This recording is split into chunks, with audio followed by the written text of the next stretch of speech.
আসসালামু আলাইকুম। আরিয়ান মম কুকিং চ্যানেলের পক্ষ থেকে সবাইকে স্বাগতম। আশা করি সবাই ভালো আছেন। আমরাও আপনাদের দোয়া এবং আল্লাহর অশেষ রহমতে অনেক ভালো আছি। বরাবরের মতো চলে আসলাম নতুন আরেকটি রেসিপি নিয়ে। আজকে আমি আপনাদের মাঝে নিয়ে আসলাম দুধ চিতই পিঠা। আর এই চিতই পিঠার রেসিপি আমার চ্যানেলে দেওয়া আছে, লিঙ্কটি আমি ডেসক্রিপশন বক্সে দিয়ে দিব, চাইলে আপনারা দেখে নিতে পারেন। আর এই চিতই পিঠাটি আপনাদের সারা রাত দুধে ভিজিয়ে রাখতে হবে না, 15 থেকে 20 মিনিট আপনারা দুধে ভিজিয়ে রাখলে পাউরুটির মতো নরম তুলতুলে এই পিঠাটি বানিয়ে নিতে পারবেন। আশা করি আমার আজকে চিতই পিঠার রেসিপি আপনাদের সবার অনেক ভালো লাগবে। ভালো লাগলে আমার চ্যানেলটিকে লাইক, কমেন্ট, শেয়ার এবং সাবস্ক্রাইব করবেন, আর পাশে থাকা বেল বাটনটি প্রেস করে নেবেন। এতে করে আমার নতুন কোনো ভিডিও দেওয়ার সাথে সাথে নোটিফিকেশন আপনাদের সবার মাঝে চলে যাবে। আর যারা আমার চ্যানেলটিকে সাবস্ক্রাইব করে আমার পাশে থেকেছেন তাদেরকে আমার পক্ষ থেকে অসংখ্য ধন্যবাদ। চলুন শুরু করা যাক আমার আজকের রেসিপি। দুধ চিতই পিঠা তৈরি করার জন্য আমার এখানে লাগবে 1.5 লিটার ফুল ক্রিম গরুর দুধ। আর এখন এখানে আমি দিয়ে দিব 2-3টি এলাচ। এখন আমি দুধগুলোকে জাল দিতে থাকবো ব্লক আসা পর্যন্ত। দুধের মধ্যে যখন ব্লক চলে আসবে তখন আমি একটা স্প্যাচুলার সাহায্যে দুধের সরগুলোকে এভাবে দুধের সাথে মিশিয়ে নেব।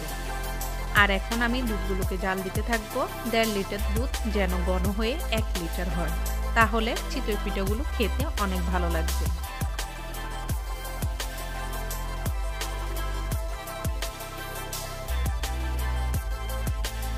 দুধগুলো শুকিয়ে 1 লিটার হয়ে গেছে। এখন আমি চুলার জালটা বন্ধ করে দিব। এখানে আমি নিয়ে নিলাম 1 কাপ গুড়। আর এখন এখানে আমি দিয়ে দিব 1 কাপ পানি। আর এখন আমি জাল দিতে থাকবো গুড়গুলো ভালোভাবে যেন পানির সাথে মিশে যায়। আমি এখানে 1 কাপ গুড় নিলাম, আপনারা চাইলে এখানে আরও বেশিও নিতে পারেন। মিষ্টিটা আপনারা আপনাদের পছন্দ অনুযায়ী বাড়িয়ে অথবা কমিয়ে দিতে পারেন। গুড়গুলো যখন গলে এরকম একটু ঘন হয়ে আসবে তখন আমি চুলার জালটা বন্ধ করে দিব।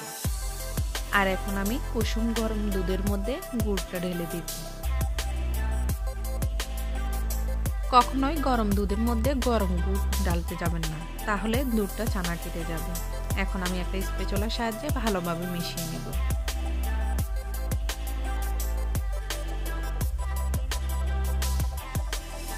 এখন আমি কুসুম গরম মালাইয়ের মধ্যে গরম গরম চিতই পিঠাগুলো দিয়ে দিব।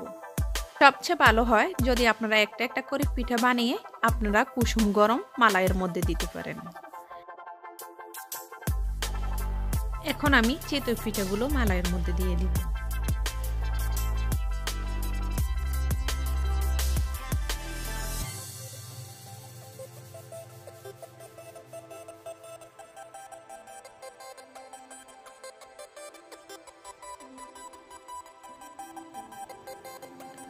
আমি সবগুলো চিতই পিঠা দিয়ে দিলাম। এখন আমি এগুলোকে 20 মিনিটের জন্য এভাবে রেখে দিব। ফিরে আসলাম আমি 20 মিনিট পর। এখন আমি একটা চিতই পিঠা আপনাদেরকে কেটে দেখাবো চিতই পিঠাগুলো কতটা নরম হয়েছে। সারা রাত ভিজানো ঝামেলা ছাড়াই আপনারা খুব সহজে এইভাবে চিতই পিঠাগুলো বানিয়ে নিতে পারবেন যদি আমার রেসিপিটি ফলো করেন। আশা করি আমার আজকের রেসিপি আপনাদের সবার অনেক ভালো লাগবে।